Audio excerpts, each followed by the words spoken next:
सब पर गइले बाबू हो फेका का करी कुछ नहीं बुझा। अच्छा बुझाई ढेर अपनवनी हो नया तरीका सब पर गइले बाबू हो फेका कुछ करे के ठोई कबार में। सुन तलाला तेन लेके रील बनाऊ रे पगली हो जाइबे फेमस बिहार में। लाला तेन लेके रील बनाऊ रे पगली हो जाइबे फेमस बिहार में। साचो का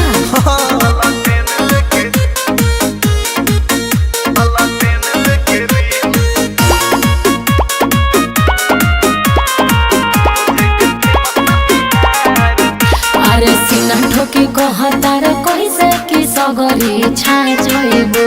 अरे कके देखो काम जवन कहता नी लाइफ में आ जइबू।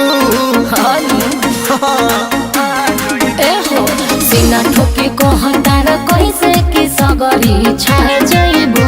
तो कके देखो काम जवन कहता नी लाइफ में आ जइबू।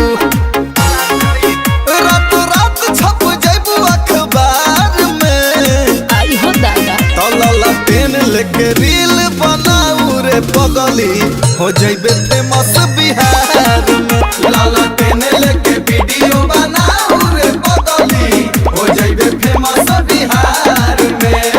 ऐसन का तब का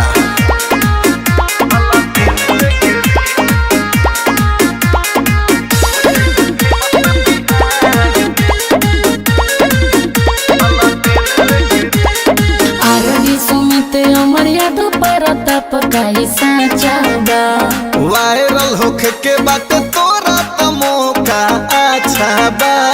ती तो सोचबे ना कोई सोच अरे आरडी सुमित अमर याद पर तप काई साचाबा। वायरल होखे के बात तोरा त मौका अच्छा बा। ओहो जिला जिंदगी जवानी के लहार में।